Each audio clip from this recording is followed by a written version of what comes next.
Saludos amigas, amigos. Ustedes sintonizan Acento TV y este es su espacio de entrevistas y comentarios a partir de ahora.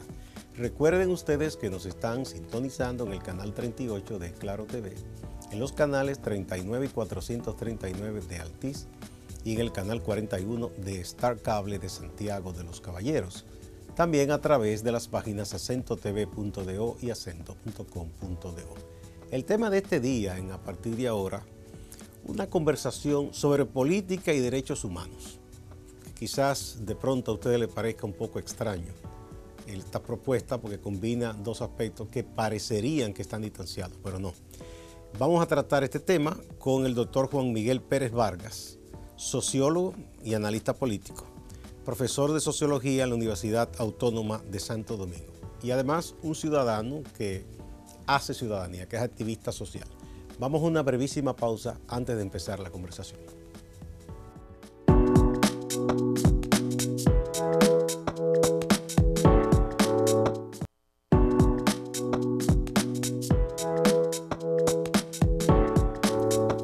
Muchas gracias por acompañarnos.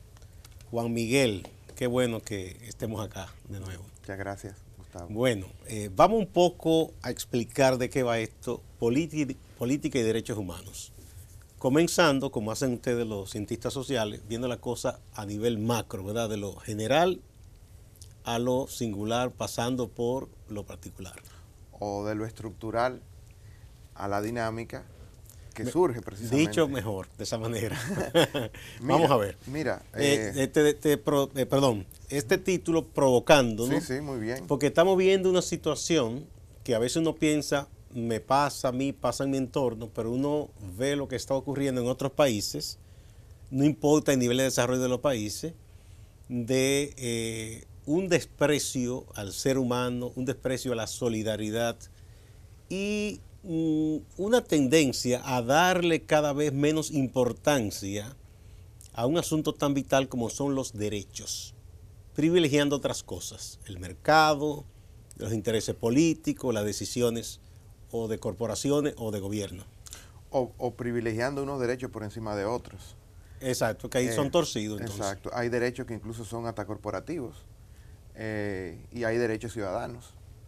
Tiene mucho que ver con la matriz del orden que impera en una sociedad, la matriz ideológica que va, por ejemplo, en el caso de los derechos humanos, ha ido poquito a poquito relegándolo, casi un tema de crónica policial, cuando derechos humanos, por la definición, tiene mucho que ver con los derechos políticos, sociales, económicos, culturales de la gente.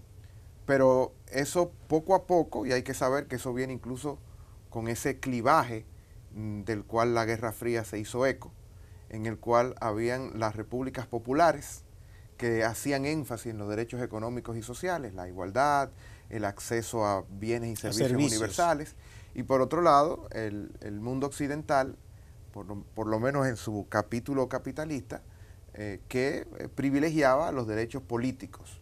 No hay por qué establecer una jerarquía entre unos ni otros, porque los derechos políticos tienen que ser derechos económicos y sociales necesariamente. Y los derechos económicos y sociales tienen que desarrollarse en un ambiente de derechos políticos. Pero vivimos la era neoliberal. Y en un momento muy interesante, porque como decía un sociólogo francés, Eric Fassin, estamos viviendo el momento neofascista del neoliberalismo. Es decir, el momento en el que el neoliberalismo le están fallando los resortes sobre los cuales pensaba que iba a ir muy bien, que era el liberalismo. El liberalismo, ese centro, como yo le denomino, el extremo centro. Es decir, el establishment, que no se va ni a un extremo de los de abajo, ni a un extremo de antaño. Entonces trata a partir de una supuesta modernidad gobernar. Pero ¿qué pasa? Que gobierna siempre a partir de criterios que suelen ser fabricados y suelen ser expuestos por los privilegiados, olvidando a la gente de abajo. Entonces, ¿qué sucede? Sucede Bolsonaro, sucede Trump, sucede Piñera, y de alguna manera u otra la respuesta de izquierda, que sería, por ejemplo, un López Obrador. No he llamado populismo porque es una manera en cómo el extremo centro trata de desprestigiar todo aquello en lo cual la gente sienta retomar una participación política en la historia de su destino. No, y además, en dado caso, yo le aceptaría que me hablen de populismo cuando se me hable de López Obrador. No, López Obrador todavía no ha comenzado, pero bueno, Maduro, quien fuere, ¿no? Con quien tú puedes tener muchísima diferencia. Pero a la vez, lo de Trump es puro populismo también. Sí, pero porque que no tiene que ser de un... Claro. Lo que pasa es que en el uso... Un lado. Claro. Lo que pasa es que en el uso de esas etiquetas, fíjate qué interesante, es también uno de los mecanismos retóricos del extremo centro, reitero, que es el establishment, que supuestamente se ubica como racional en el centro y por ende en la lógica racional ni de una cosa ni de la otra, sino de la justeza, ¿no? Y reitero, es un posicionamiento estratégico porque ellos tienen también sus fundamentos, ¿no? El argumento principal es la oportunidad. O sea, el oportunismo. Sí. No, pero dicen igualdad de oportunidades para todos. Sí, claro, lo que es eufemístico, uno sabe. Claro, pues forma parte del credo desde el cual quieren tomar algo de aquí, pero guardando estrictamente, porque quieren moverse a la izquierda en el plano retórico, pero se mueven desde el punto de vista del status quo, ¿no? Como establishment. Eso es lo que un gran sociólogo en Francia llamaba el liberalismo conservador. Entonces, ese liberalismo conservador, que responde a intereses muy particulares, más conservadores que realmente libertarios, es lo que provoca, por ejemplo, en el establishment del Partido Demócrata, lo que llaman los Clintonites, es decir, las personas que trabajaron alrededor de Clinton, de Obama, de Hillary, etcétera, en un momento en el que, y ahí están los estudios sociológicos que reivindican la actitud de los de abajo, sintiendo una especie de traición de parte del partido que supuestamente hace 30 años los representaba, esa erosión de votos de cuello azules, de votos de los suburbios proletarios de los Estados Unidos, etcétera, que incluso en el 2008 votaron por Obama y ahora en el 2016 votaron contra Hillary, ¿no? No por necesariamente Trump. Trump es la encarnación de ese momento. Es decir, cuando hay una crisis proyectada y fabricada por el establishment contra la gente de abajo, hay dos salidas. Está la salida fascista y está la salida de izquierda. Bernie representaba la salida de izquierda. Lo que pasa es que Bernie no fue a las elecciones. Si ese clivaje, y hay los pronósticos de simulación que se dieron, que si Bernie hubiese ido con Trump, muy probablemente hubiese ganado. Por cierto, Bernie. Que ahora en la de medio término fue reelegido con un altísimo porcentaje, Bernie Sanders, en Vermont. Así es, y no solamente ya eso, declararon los independientes. Sino que la retoma del Partido Demócrata de la Cámara de Representantes tiene mucho que ver con muchos de los discípulos de Bernie Sanders en términos ideológicos. Hay un primer gobernador gay, hubo una apuesta de muchas mujeres nuevas, una joven ingresando, de origen puertorriqueña del Bronx, sí, socialista, la más joven de no toda solamente la historia, claro, y no solamente 29 años, no solamente socialdemócrata, es una socialista. En un escenario como el norteamericano, eso es realmente un inédito, y eso es producto de la ola Bernie Sanders, que todavía está moviendo los cimientos de esa playa norteamericana, que espera el retorno de un partido que reivindique ideológicamente y sobre todo a nivel de lealtad, y no solamente como hizo el establishment del Partido Demócrata y Republicano, que lo que hicieron fue la lealtad de ellos. ¿Dónde estaba? En Wall Street. Estaba en todos esos sectores de poder que bajo precisamente una cierta indulgencia o tolerancia o promoción, una cierta, hacia las políticas de identidad, ¿no? Dejaron de un lado la política de clase, ¿no? O sea, si nosotros nos vamos a lo que fueron los años 60, la lucha de los derechos civiles, por ejemplo, de Martin Luther King, no era únicamente racial, ¿no? Era una derecha por los pobres de Estados Unidos, por los oprimidos, por los excluidos, por los marginados, la lucha de derechos civiles y políticos. Claro, porque no solo era que no se le daba igual trato en cuanto al derecho a participación, elegir, ser elegido, etcétera. Estaba el elemento era de clase. Que también ganaban salarios inferiores, Pero además, no podían ocupar ciertos puestos, claro, no podían ir a las universidades en igualdad de condiciones que los blancos. Pero nosotros que estamos ahora 40 años atrás, por suerte, la historiografía norteamericana ha revelado ese vínculo directo que tenía el movimiento de los derechos civiles liderado en ese momento por un Martin Luther King, por un Malcolm X, etcétera, en el que hacían énfasis en la situación de la pobreza. Es decir, era un elemento completo por los derechos civiles, por la participación de todos en los beneficios de todos. Pero lamentablemente ese establishment de hoy, ese extremo centro, ha tratado de arrinconar lo único que quedaba de esas luchas a un elemento únicamente de carácter minoritario. O sea, como si... Mira qué interesante que tú toques mujeres, la comunidad LGTB, etcétera. O sea, como si incluso muchas personas también de origen afroamericano luchan únicamente por los temas que ellos sienten que son de ellos. Pero no era la historia de Martin Luther King. Martin Luther King luchaba por las mujeres. Pero en los últimos años ha habido un esfuerzo tanto de estudiosos académicos norteamericanos, sobre todo gente que viene de la comunidad afroamericana. De establecer puentes. Sí, lo que llaman el concepto de lo interseccional. Sí. Decir, no, espérate. Yo lucho. No, y de lo negro y lo marrón. Todo eso, de los derechos de las mujeres, derechos sexuales y reproductivos, los derechos de tercera generación. Y mezclar todo eso con la justicia económica también. O sea, así mismo. Se está haciendo un esfuerzo de rescate. Lo otro es también, hay un lugar común que uno escucha mucho aquí, a propósito de eso que tú dices, cuando se bifurcaron las cosas para debilitar, digo yo. Claro. Que mucha gente dice, mira, hay una lucha para tal cosa. Pero no me gustó porque vi que ahí hablaron de política. Como si la lucha... La despolitización, claro. Exacto. No, si la lucha social o por ciertas reivindicaciones inmediatas no tuvieran un costado político también. Mira, sin menospreciar el trabajo que han hecho las organizaciones no gubernamentales, pero nosotros sabemos que muchos de los cuadros políticos de antaño, cuando se trasladaron al campo del trabajo ONGista, lo que hicieron fue que se desmovilizaron políticamente. Y eso, de alguna manera u otra, lo que hace es que despolitiza los problemas sociales y únicamente se ven como problemas sectoriales y no como problemas estructurales que tienen una responsabilidad directa que tiene que ser sometida al escrutinio de la clase dirigente. Porque habían respuestas puntuales, muy buenas en algunos casos, resolvían situaciones claro, no indispensable, eran innecesarias, pero si uno no logra vincular, comunicar, establecer las relaciones de responsabilidad de esas diferentes calamidades con un problema estructural de redistribución de los recursos, de ideología conservadora, etcétera, entonces tú te vas a quedar no solamente en una reacción puntual que va a lo sumo buscar una solución temporal, pero además no vas a establecer la necesaria relación entre todos los oprimidos y oprimidas de este sistema actual, para que entonces a través de esa relación de unidad se pueda establecer un proceso de organización con más fuerza, porque los de abajo eso es lo que necesitan, fuerza ante los de arriba.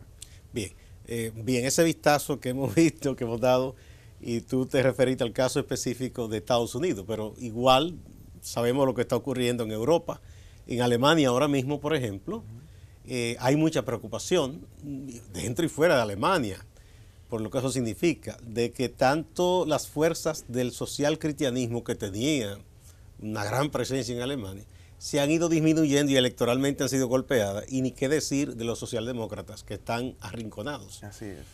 Y los movimientos neonazis están creciendo.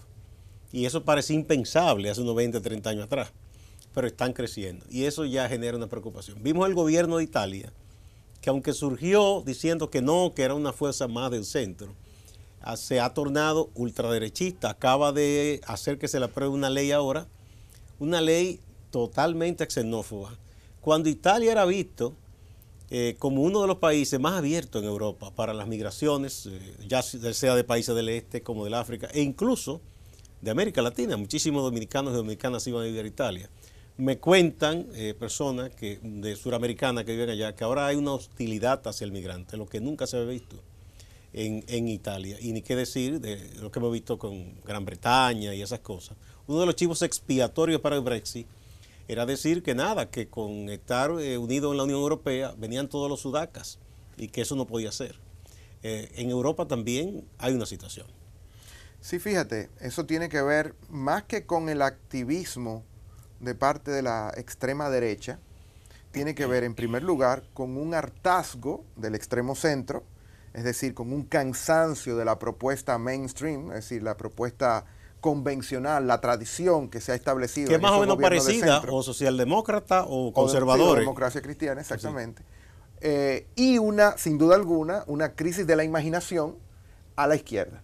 Es decir, una crisis, es verdad que juegan, como yo digo, todo partido de izquierda o todo movimiento de izquierda que juega en el capitalismo está jugando como visitante, ¿no? Con las reglas del adversario. Las reglas del adversario que tiene que... Está en la cancha de liga. Y hay un problema que no se ha estudiado lo suficiente, Gustavo, y es que la génesis, o sea, la ontología, es decir, de qué está constituido una lucha de izquierda, es necesariamente en la redistribución del poder, ¿no? Es en la diseminación del poder. Pero en una lucha política, si tú diseminas el poder y la derecha lo que hace es lo contrario, acumula poder, lo concentra y lo hace patrimonio, tú vas a tener una lucha desigual. Y por eso muchas veces se le critica de manera, pienso yo, injusta a la izquierda de que no ha podido concretar cosas. Pero claro, es porque su ontología es el antídoto, o se encuentra en los antípodas de lo que precisamente es la acumulación del adversario. Entonces, cuando tú tienes reglas como lo es el capitalismo, en la que jugamos en Europa, en América Latina, etcétera, en la que es la ley del más fuerte, la que termina venciendo, entonces las izquierdas están condenadas por definición de su propia visión política e ideológica de lo que debería ser un movimiento político a través de una ideología social, pues están condenadas a perder siempre. Porque no, primero privilegian el poder de los de abajo, y los de abajo seguirán siendo, hasta nuevo aviso, siempre de abajo, de acuerdo al sistema que reproduce la pobreza y las condiciones para que esa pobreza se recrudezca. Pero a nivel político, además, los movimientos políticos no tendrían la fuerza suficiente que tiene, por ejemplo, el gran capital, que sí tiene las posibilidades de constituir. Mira, muchas veces dicen, no, porque se burla mucha gente sobre qué se hace en una reunión de izquierda y qué se hace en una reunión de los poderosos. Ah, no, los poderosos saben lo que van a hacer, claro, pero cuando tú estás jugando como home club, ¿no? Las cosas son mucho más fáciles que cuando tú estás jugando como visitante. Que eso debe ser tomado en cuenta por la fuerza de izquierda para todavía hacer 3 veces más de lo que, como igual que una mujer. Una mujer se enfrenta a una entrevista de trabajo y tiene que ser 10 veces mejor que el hombre para conseguir un empleo que, además de ser igual, no va a tener la misma remuneración.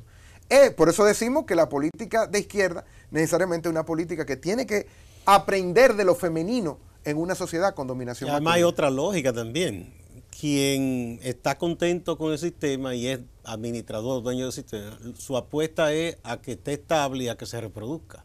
Exacto. No hay que hacer esfuerzo de cambiar nada. Y tiene todo, o sea, no hay que cambiar, conlleva un esfuerzo y ellos no quieren ningún cambio. Exactamente. Y además, tú tienes que movilizar a la gente que está bajo esquemas de sobrevivencia, que no tiene el tiempo de ocio para poder dedicárselo a la política, porque ese es el tiempo que me sobra después que yo puedo garantizar que mis hijos, que mi familia, que yo mismo pueda comer, pueda dormir, pueda curarme, etcétera. Entonces, ¿cómo tú haces? ¿Cómo tú movilizas esas mismas fuerzas que son las que más interesadas están en tus ideas? Son las mismas fuerzas que están más ocupadas ahora bien, en no hacer política. Juan Miguel, hay preocupación incluso entre los poderosos, entre los dueños del sistema. ¿Por qué? Porque aparecen estos outsiders, ¿verdad?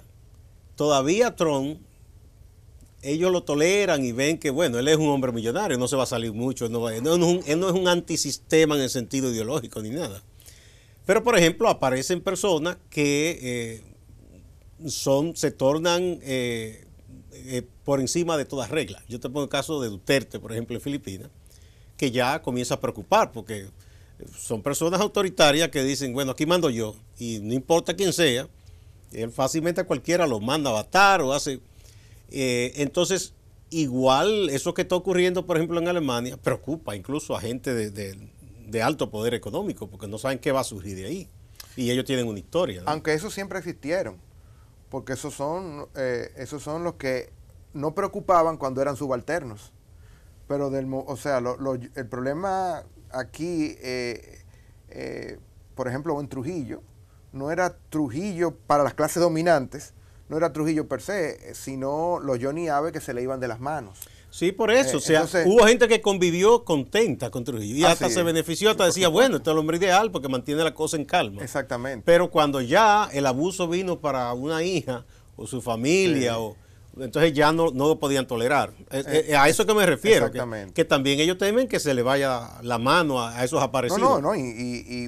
O sea, y el poder económico, puede ser una simpleza lo que voy a decir, pero el poder económico siempre anhela tener de subalterno al poder político. Además, hay algo que ellos no toleran, es que cuando ese poder político que no viene de sus filas se vuelve irreverente o incontrolable, ya hay un problema incluso hasta de celos. Bueno, eso a Trujillo siempre le señalaban que era un tipo resentido y todo eso, y es verdad que que lo era, ¿verdad? Se convirtió en rico pues, a su manera particular. Y supo negociar con la oligarquía. Sí, no, se entendió con ellos. Ahora ellos con ellos. En su fuero interno ellos nunca lo aceptaron. No, claro. Porque un guardia que vino de la nada. Vamos a una primera pausa y vamos ahora para que comencemos a hablar un poco de América Latina antes de caer en la realidad de República Dominicana. Vamos a la pausa.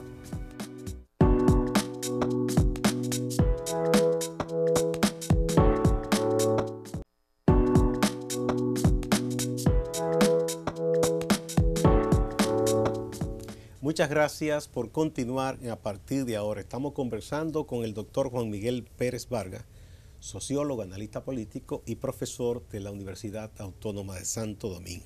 Hablamos de lo que está ocurriendo con la política y los derechos en el mundo. Bien, tú me decías hablamos un poco de esos sujetos que irrumpen. Muchos le dicen outsider, otros quizás son gente que han estado en la política pero muy marginales, sí, y en una coyuntura encuentran la oportunidad y suben. Pero tú ves, por ejemplo, esa figura de outsider, no necesariamente cuando tú lo analizas, porque Trump lo que es un tejano, con una ideología tejana, vaquero, aunque de Nueva York. Vaquero, un hombre en la Quinta Avenida. Sí. Es decir, yo no creo que sean tan outsider. Yo lo que creo que son errores que se le escapan, accidentes que se le escapan, porque eso que dice Trump es lo que tú puedes encontrar en cualquier comida, almuerzo, cena, en una casa de las las familias tradicionales. Que aquellos no lo dicen por un medio de comunicación, claro, ni lo van a usar como un discurso, entonces porque es lo políticamente incorrecto. Exactamente, el liberalismo, el extremo centro, se cuida en la forma, mucho. Sí. Y entonces eso se le fue. No se le escapó, y Trump se le escapó a ese establishment que no tiene problema de reunirse un Obama, un Clinton, un Bush, etcétera. No tiene ningún problema. O sea, dice, bueno, ¿y cómo es que convivían tan fácil, por ejemplo, y aquí, bueno, ni hablar, un Bush padre con un Obama, por ejemplo? Bueno, cuando supuestamente eran los clivajes que defendían visiones diferentes. Al velatorio de Mandela fueron todos juntos en el mismo avión. Exacto. O sea, hay muy pocas, hay mucho más cosas que los diferencian a ellos del pueblo que los comunes que tienen. Entre ellos, sí. Claro. Pero el caso es que se convierten en un ruido, ese tipo de... Así, claro, no, porque revelan lo que se dice en voz baja. A mí me decía un amigo ecuatoriano que ese presidente que hubo, así que decía muchas cosas, parecía Hipólito, y que lo tumbaron, de origen árabe, que llamaba Bucarán. Dice, no, él hizo cosas que hacen todos, y en muchos aspectos no fue tan corrupto ni nada. Ahora, él cometió el error de decirlas en público y ser muy sincero, y eso le costó el poder. Así es. Pero otros han hecho cosas mucho peores y no lo han tumbado. Bueno, hablando de Hipólito, una de las cosas interesantes que él dijo fue que había gente que decía mala palabra y otro la hacía. Exacto. Él hacía las dos cosas, pero indicar que uno los hacían y otros la decían es muy interesante, porque eso incluso en lingüística se llama lo que llama el Speech Act, es decir, el acto de habla performativo. Cuando tú dices algo que en realidad tiene consecuencias tan violentas como tú hacer algo. Sí. Bueno, entonces vamos a ver las cosas aquí en América Latina, o en las Américas, ¿verdad? Ya vi un poquito Estados Unidos. Está pasando algo interesante porque vemos que en el caso de la parte, el subcontinente, como llaman, de Sudamérica, ha habido unos cambios de gobierno que habían o pro izquierda o de centro izquierda, y han comenzado a subir en varios países gobiernos de la derecha. Caso de Chile con Piñera. Colombia. Colombia con Iván Duque, ¿verdad? Aunque ahí viene de uno que tampoco era de izquierda, pero este es extremo. El caso de Argentina, que ya salieron los Kirchner y Fernández. Y vemos también al mismo tiempo que en México, después de tantos años, ha ganado una persona que se define de izquierda. Incluso que tiene un mérito, ANLO. Mucho. Manuel Andrés López Obrador. Pero digo, Andrés Manuel, ¿cuál? Yo digo que él no hizo lo que usualmente hace mucha gente que está en partidos, que su partido va cambiando y ellos mismos en privado te dicen, oye, ya no es lo que era, pero siguen ahí. Él, pudiendo ser presidente, o con el PRI o con el otro PRD, él dejó esos partidos porque entendía que ya no respondían a los anhelos de la población, y se va a la aventura ya un hombre maduro de fundar una nueva organización, organizarse, y llega a la presidencia. Entonces es como, ¿verdad?, una de cal y una de arena. Sí, mira, lo interesante en AMLO, como una de las, en los últimos años, más interesantes respuestas de izquierda al momento, como dice Fazán, neofascista del neoliberalismo. Que entonces mucha gente se sorprendió. Es haber construido una propuesta no tradicional, y yo diría incluso, que creo que una vez lo citamos aquí, antipolítica en el sentido que lo utilizaba el hermano de Violeta Parra, Nicanor, como antipoética, la antipoesía, que no era que no era poesía, sino era una poesía con un paradigma diferente. No era lo que se conocía como poesía. Exactamente. ¿Qué hizo? Que creó un movimiento político, no un partido, con unas estructuras que se pudiera haber parecido mucho a un partido, pero que no se consumía en su propia burocracia, no anteponía los intereses organicistas y corporativistas de una estructura burocrática de profesionales de la política, y lo que hizo fue que le abrió las puertas a la gente para que hicieran ellos el movimiento, ¿no? Y lo había yo citado aquí en una ocasión, yo hacía el símil con el 14 de junio, que partido era lo último que tenía, era un movimiento revolucionario que se tuvo que constituir para participar en los procesos políticos como una agrupación política, pero no era partido. Sí, así el partido lo crearon después. Agrupación política 14 de junio. Exacto, el partido 14 de junio auténtico fue algo que después quisieron crear unos traidores a Manolo ahí que en poco tiempo fueron eliminados de la escena política. Pero en realidad era una agrupación política con la estructura de movimiento. Morena es eso. Es decir, Morena es la propuesta en la cual la política se le lleva al alcance de la gente.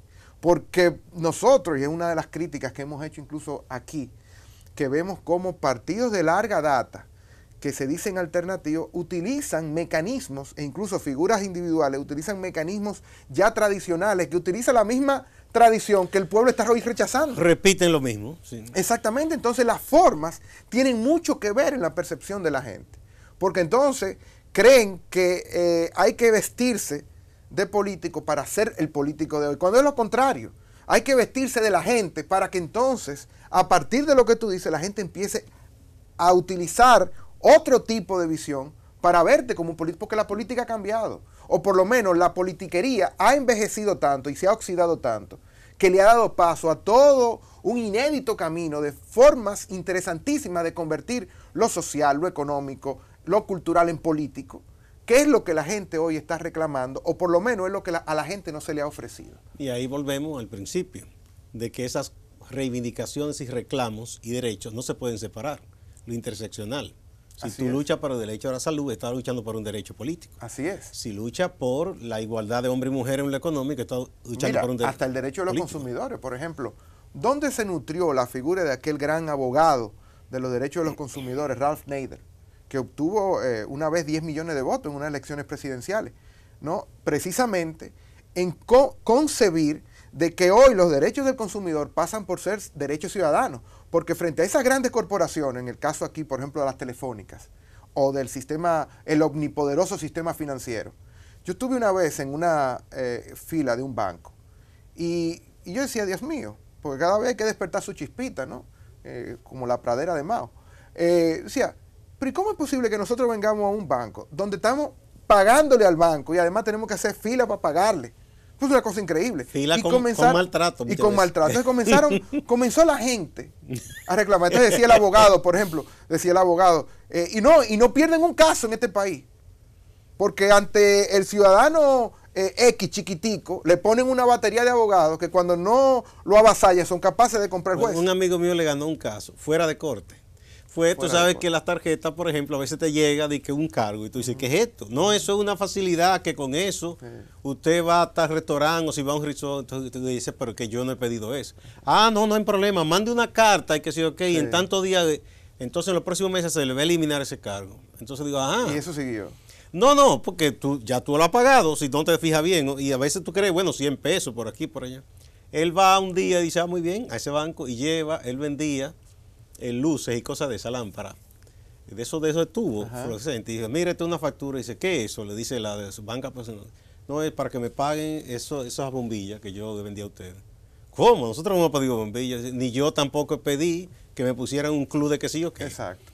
Entonces, o ustedes me devuelven ese dinero o me tienen que pagar esta lámpara. Claro. Porque es igualdad de condiciones, Así ¿no? Es. Así es. Entonces, sencillamente hay que saber cuáles son, y es uno de los problemas que tiene la profesionalización de la política, que viven tan ensimismados en su oficio de ser político, que se olvidan de estar de manera amateur, para utilizar otro símil, con la gente, en los lugares de trabajo, en forma natural, de forma espontánea, viviendo y conviviendo con ellos, sus caprichos, sus voluntades, sus ánimos, sus deseos, sus anhelos, sus padecimientos, que el profesional de la política no lo ve porque está viendo juntas centrales electorales, está en programas de televisión, etcétera, etcétera. Entonces, estar con la gente y hacerlo de manera auténtica es un inédito político. Y eso crearía una revolución política. Pero hoy, lamentablemente, el monopolio de la forma de hacer política pasa por un partido. Esa es de las grandes deficiencias que tiene nuestro sistema político aquí todavía. Incluso yo criticaba de que todo lo que se hizo alrededor de la ley de partidos políticos no hablaba de la modernización de la vida pública, solamente hablaba de los partidos políticos, ¿no? Y era una especie de tema que se comía a sí mismo, es decir, que era unos privilegiados que tienen el tiempo, que tienen los intereses para hablar de eso, pero la gente la han dejado fuera de eso. De hecho, hay una cosa que a mí siempre me ha parecido criticable, y lo he discutido con amigos políticos. Hay una limitante muy grande al derecho. Dice, tú tienes derecho a elegir y ser elegido. Pero no te dicen que a ti te quieren obligar a que tú hagas eso mediante un partido, una organización. Entonces, no hay tal derecho. Tú estás mediatizado con que tú hagas eso, inscribirte o fundar, y ya se sabe que eso no es una tarea fácil. Es decir, si existiera de ese derecho, tú pudieras, quizá de manera individual, decir, bueno, yo creo que soy un ciudadano, reúno las condiciones, me presento ante mi vecino, yo quiero ser regidor, por ejemplo, y te inscribes y deben aceptarte esa candidatura. Si la gente te apoyó, te apoyó. Así es. Pero no obligarte a que tú tengas que invertir en una campaña, en un partido. Entonces ya hay una mediatización. Y ya hay un censo con filtros claro, muy fuertes para saber quién puede o no participar en política. Ya hay una barrera al ejercicio de derecho. Entonces, pero eso no se, pero los políticos son celosos. Tú se lo planteas. No. Dicen, no, porque no puede cualquiera venir a participar. Yo tengo experiencias personales que vivo con personas que cuando uno emite ese tipo de críticas, se ponen más fácil del lado, por ejemplo, en el caso mío, que provengo de la izquierda, se ponen más fácil del lado de un balaguerista o de un PRMista o de un PLDista. O sea, entre ellos se aglutina, existe una defensa corporativa más fácil que con la gente. Y eso es una cosa increíble.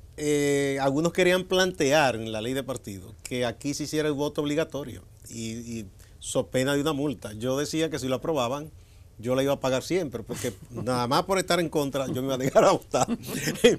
Pero esos vicios, Juan Miguel, lamentablemente son de toda el espectro político, porque la izquierda incurre en eso también. Lo acabo de decir.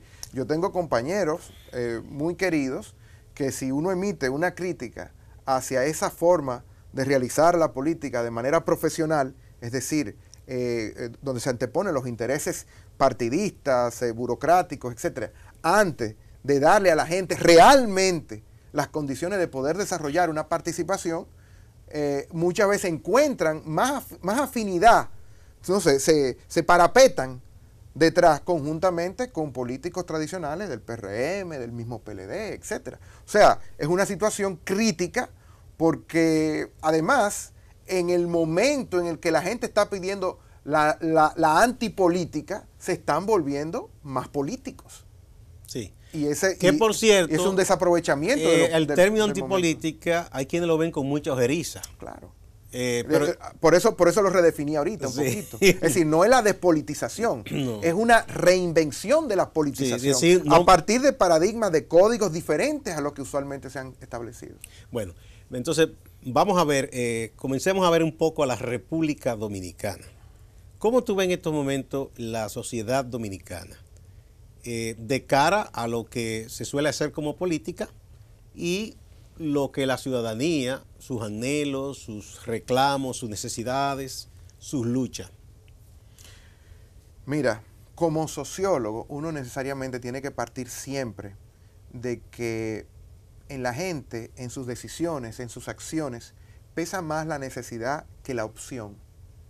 Es decir, la gente cuando no participa en política no es necesariamente por un problema de que no quiere participar en política, sino es porque no puede participar en política, ¿no? Porque, por ejemplo, cuando la Marcha Verde, yo hice mis encuestas y muchas de las personas, por ejemplo, en el caso de mis estudiantes, que estaban de acuerdo con las ideas de la Marcha Verde, decían, pero profesor, es que yo un domingo es el único día que tengo para descansar o el único día que tengo para estar con mi familia y no lo puedo dejar, o el pasaje me cuesta caro, o es el día que yo estudio en una de estas universidades sabatinas o dominicales, o es el día que yo voy a la iglesia. O el día que hacen una algún oficio para ganarse un dinerito. Exactamente, también. O sea, cada vez había una necesidad de no poder ir a ese proceso reivindicativo de la ciudadano, de la gente, la Marcha Verde. Entonces, hay que saber aquí estructurar primero de que aquí hay varias repúblicas, en una que le han tirado como una especie de manta uniformizante,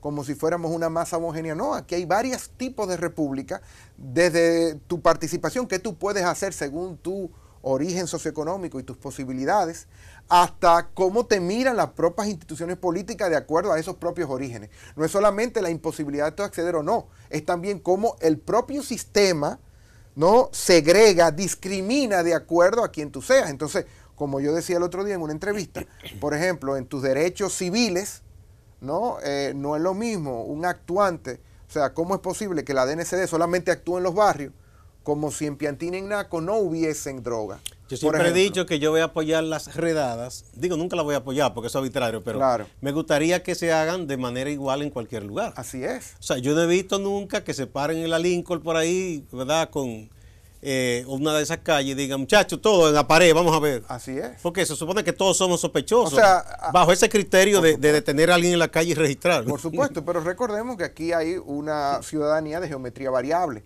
¿no? ¿Cómo es eso? De geometría variable. Vamos a ver. ¿no? De acuerdo a la forma que tú portes, tú tienes un trato diferenciado, en unos más diferentes que otros y en otros, sin duda alguna, más violentos, de acuerdo al contexto en el que tú estés, porque además son también los actores que se envían para actuar como Estado dentro de esos espacios. No es lo mismo un actuante de la DNCD en Capotillo que alguien que trate en el salón de embajadores a los que usualmente salen y entran por ahí, que no necesariamente son oficiales. Bueno, eso uno lo ve en cualquier momento, tú vas por la calle y si es que han dado la orden de que a todo el mundo por lo menos se le pregunte, si ven que uno más o menos, ¿verdad?, anda limpiecito, dicen, con perdón, señor, o sea, te piden hasta perdón. No, pero ¿por qué? O sea, ¿puedo registrar el carro? Pero no es lo mismo con un infeliz, que lo más probable es que tú eres un brazo antes de comenzar. Me hablaba un funcionario el otro día del Ministerio Público, que me decía la diferenciación que hay de acuerdo al crimen, en el tratamiento del crimen. Desde comenzando por el rango del oficial de la policía que se encarga de la investigación, ya se establece una diferencia. Ya el Estado, o por lo menos los responsables de manejar la cosa pública desde el Estado, ya establecen una discriminación del ciudadano de acuerdo al origen de la víctima, en términos de recursos y en términos de jerarquía y rango con que el Estado reacciona. Bueno, y tú puedes ver los papeles de los escribientes policiales, los motes que ponen. Si, por ejemplo, hay una situación con una pareja, y es una pareja de clase media alta o alta, si es que ellos tienen una relación libre, dicen que la pareja tenía una relación sentimental o que la señora o el señor era compañero sentimental. Sin embargo, si son de abajo, dice que eran concubinos. Es decir, una cosa con un sesgo. Claro, y yo decía una vez... O le ponen un apodo al hombre. Hace unos años, cuando existía la revista Sucesos, que era muy interesante analizar la sociedad dominicana entre sucesos y ritmo social. Ah, sí. Que eran dos tipos... dos ventanas muy distintas. Dos tipos de morbo muy parecidos en términos de sus características, pero cada uno reflejaba cómo al final se dividía la sociedad dominicana, una en crónicas rojas y otra en crónicas rosas. Sí, ve que es muy distinta, ¿verdad? Sí, bueno. Tiene muchos puntos en común, sobre todo en la morbosidad. Entonces tú dices que hay tú dices como 5 repúblicas dominicanas, por esa situación de esas características, claro, de grupos socioeconómicos. Está la República Dominicana de los que están beneficiándose del status quo, está la República Dominicana de quienes contestan ese status quo. Esa primera República Dominicana le va muy bien, a la segunda son privilegiados, pero buscan que las cosas o cambien, si no cosmética o de manera profunda. Hay una República Dominicana que le dijo adiós a la cosa pública. Esa es una República Dominicana que tiene los medios de sobrevivir también, pero se ha alejado de su protesta. Y hay una cuarta República Dominicana, que es la que llaman popularmente el clientelismo, es decir, esa que no puede desprenderse de su interés puntual en la cosa pública porque de ella sobrevive. Sí. Bueno, vamos a una pausa. Cuando retornemos, vamos a ver ahora las cosas desde el punto de vista de los derechos de la gente. Vamos a la pausa.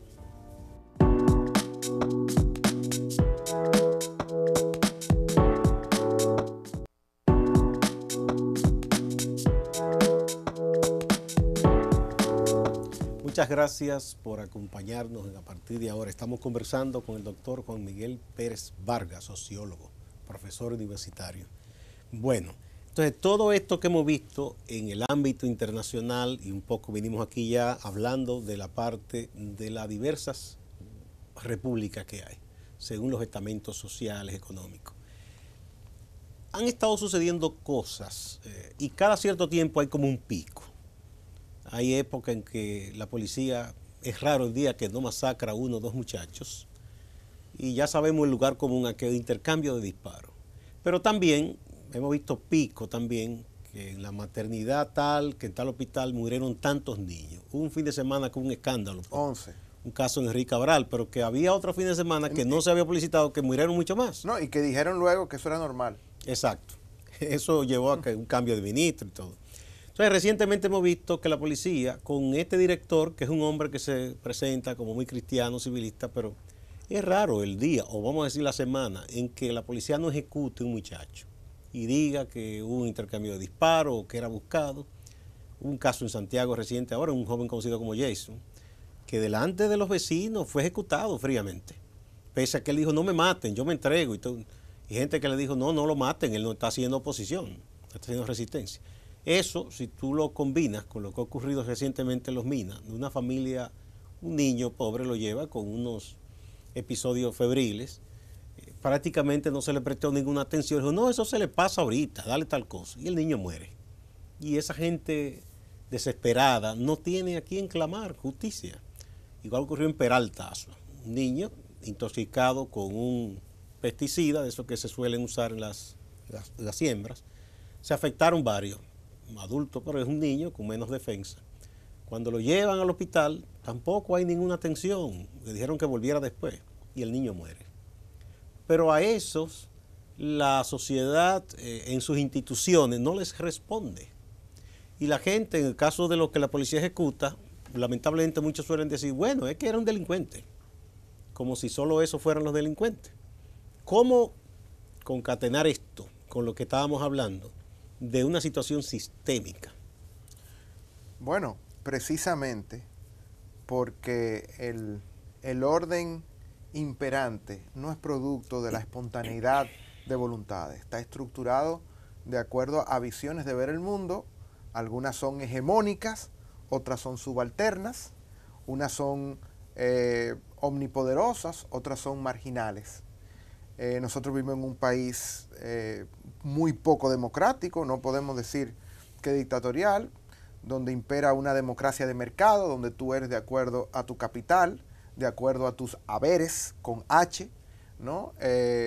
Porque aquí los saberes, el único saber que funciona es el saber, el demasiado saber, el sabichondo, ¿no? El oportunismo, el tigueraje, el que sabe la regla y sabe la forma de violar la regla, y muchas veces lo que saben la forma de violar la regla hacen las reglas, y al final tenemos reglas que son para unos pocos, la mayoría de reglas son para unos pocos. Ahí tiene mucho que ver, es lo que yo vivo eternamente tratando de explicar, la república de abogados, porque a todo poder injusto le hace falta una racionalidad jurídica desde la cual poder producir sus injusticias y que la gente se quede como tal, ¿no? Donde no haya ningún tipo de reacción, porque además entonces le dicen a la gente que su violencia, que no es más que el reflejo de una violencia estructural que sobre ellos cae, ¿no? Es la violencia. Es decir, cuando la gente manifiesta, no hay que manifestar pacíficamente, o sea, como si tú fueras a criar a tu hijo con perro y tú esperaras de él que te dé besitos, ¿no? Y eso es lo que han hecho con esta población. No, y por ejemplo, cuando se habla, por ejemplo, de delincuencia, se suele y hay una estigmatización socioeconómica. De la delincuencia común, claro, de la ratería, claro, pero no se habla de la delincuencia de cuello blanco. Pero eso, mire, eso es una cosa tan increíble, porque después de 100 y pico de años de que se escribiera, por ejemplo, Los Miserables, y que tuviéramos la historia, para esos que tal vez están viendo, que son muy letrados y que apoyan de corazón este sistema, etcétera. Por ejemplo, Jean Valjean. ¿Quién era Jean Valjean? Un hombre que tuvo que tomar prestado para darle de comer a sus sobrinos, ¿no? Hambrientos. ¿Pero qué fue lo que él hizo?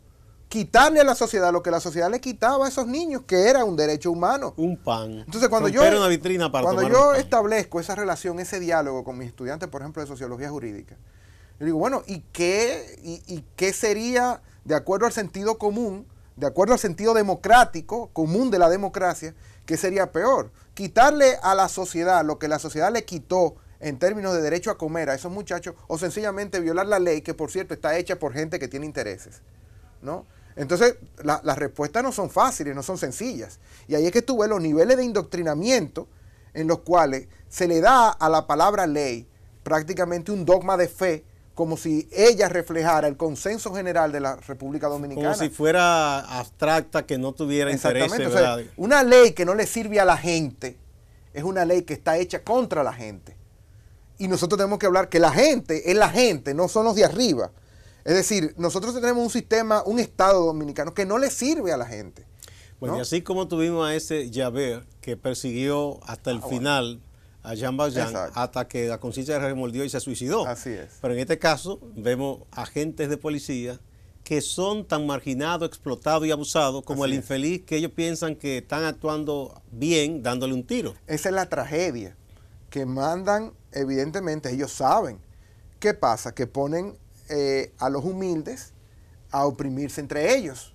Entonces ponen a ese que no tiene esperanza a atracar al infeliz, o ponen a ese infeliz guardia a extorsionar o chantajear a ese hermano, a ese vecino, a ese primo, a ese familiar, a ese compañero que que no tiene uniforme. Entonces, ¿qué pasa? Ese es el neoliberalismo. Es decir, eso es, vamos a purificar esta área de todo lo que no puede estar, incluso hasta desde el punto de vista estético, ¿no? Es decir, esos delitos de apariencia, con el cual tú ves en cada ocasión, en cada punto estratégico, que paran a esos pobres motoristas, etcétera, que la mayoría están trabajando, y todo bajo una argumentación del realismo. Sí, pero esos son los que usualmente delinquen, porque ese es el perfil tradicional o típico. Tú no tienes la justificación de la Policía Nacional. Hecho ha habido gente que ha ido un poco más allá, ¿verdad? Y muy creativos en la estupidez. Legisladores que han propuesto en un momento dado que se arme un perfil del delincuente, entre comillas, si el muchacho usa un arete, si tiene un tatuaje, si se corta el pelo o se lo deja de tal manera, como si eso tuviera que ver. Exacto. Entonces volvemos al tema de las repúblicas y cómo dentro de cada una de esas repúblicas, la que manda, la república de arriba, ¿no? Estratifica las reacciones de acuerdo a la situación. Por ejemplo, o sea, no es lo mismo morir en este polígono central que morir en un Guaricano, por ejemplo. No, y si alguien, un hijo de una familia del polígono, en cualquier centro de salud público o privado, se le niega la atención que se le negó a ese niño de Los Minas o de Peralta Asua y ocurre una tragedia, la reacción de todo el sistema será muy distinta. Por eso hablábamos en Habrá consecuencias. claro, de las fronteras, los confines del Estado de Derecho, ¿no? Y yo te voy a decir, yo voy más lejos, incluso te invito a realizarlo. O sea, si tú analizas lo que es la prensa nacional y tú analizas lo que son la forma en cómo se dirige el Estado, tú vas a encontrar mucha analogía de cómo se despolitiza la calamidad del pueblo dominicano. ¿Por qué se despolitiza? Porque primero se utiliza a la delincuencia sin explicar los orígenes de la delincuencia. O sea, esa falta de oportunidades que lleva al joven dominicano a saltar la tablita y entrar en un mundo delictivo. No, y el pobre solo es noticia cuando es protagonista de un incidente o es sospechoso o es imputado. Y además que se utiliza para distraer al propio sector humilde de la realidad. De la situación. Fíjate, por ejemplo, todo este caso con la situación de Emily, como decía Meli Peguero, como decía Emilio Durkheim, el sociólogo. Lo importante no es el crimen per se, sino desde el punto de vista sociológico, lo importante es la reacción de la comunidad a ese crimen, o sea, cómo se utiliza, ¿no? Y tú vas a todos los lugares hoy de televisión, etcétera, y te vas a encontrar con que durante la semana esa fue la gran noticia, ¿no? ¿Pero por qué? Porque era la noticia con la que buscaban distraer. ¿Cómo empiezan los noticiarios de este país? Con el sensacionalismo, ¿no? Pero nunca explicando la situación. Yo tengo una clase de comunicación y sociedad en la UAS para estudiantes de periodismo y yo trabajo con ellos pedagogía del oprimido. ¿Por qué? Porque en una sociedad como la nuestra, con tantos déficits atrasados y tantos desequilibrios, un periodista que venga de la UAS es alto probable que vaya a trabajar para dirigirse a públicos humildes, es alto probable. Entonces, ¿cómo uno hacer del periodismo un ejercicio pedagógico y no solamente un ejercicio en el que tú comunicas sin acompañar ese mensaje de las garantías que hagan de que el receptor, en este caso de los humildes, de extracciones humildes, pueda entender lo que tú estás diciendo y pueda hacer uso de ella? Bueno, hay que usar ahí la sexta pregunta. En la enseñanza clásica del periodismo, a uno le enseñan que el encabezamiento de la noticia tiene 5 aspectos fundamentales, que son qué, quién, cuándo, dónde, ¿verdad? Y cómo. Pero hay un sexto que dice, siempre fue molestoso que tú lo incluyeras, el por qué. Pero los profesores más críticos siempre nos decían, los maestros, busca el por qué. Claro. Porque esa es la razón de ser. Es que lo descriptivo le conviene mucho al status quo. Participé en un proyecto periodístico hace ya unos años de una emisora, estando en la capital, pero que partía hacia lo siguiente, diciendo, si nosotros queremos dirigir a comunidades, comunidades, por ejemplo, rurales cerca de la capital y los barrios populares, no podemos informar asuntos que sean ajenos a esas comunidades. Entonces se hizo la cosa de tal manera, emulando una experiencia que tuvieron unos compañeros en Bolivia hace muchos años, de enseñar a la propia gente, dándole los instrumentos fundamentales, elementales, que ellos fueran sus propios corresponsales. Así es.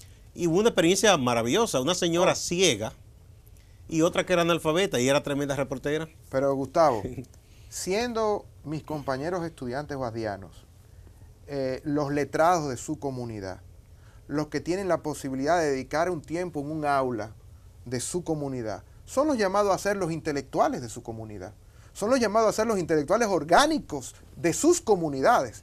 Y lo que tú tienes en un salón de clase, a partir de la diversidad de experiencias, es sencillamente un saber enciclopédico riquísimo, para tú poder hacer a partir de ciertos métodos, ¿no?, un trabajo de colección y análisis de información y ver, por ejemplo, en el caso de la pobreza, cómo las diferentes manifestaciones, cómo todas se vinculan a un problema de redistribución, a un problema de abandono del Estado, de sus servicios públicos, etcétera, de las diferentes condiciones. Desde una madre soltera y su calamidad para conseguir la pensión que la paternidad irresponsable genera, hasta un problema de salubridad con las cloacas o un problema de abandono escolar, etcétera. Entonces tú tienes precisamente en la falta de explicación de la historia de nuestra calamidad, una conversión a una supuesta fatalidad histórica, como si todo esto fue por una obra y gracia divina, que somos así. No, no, no.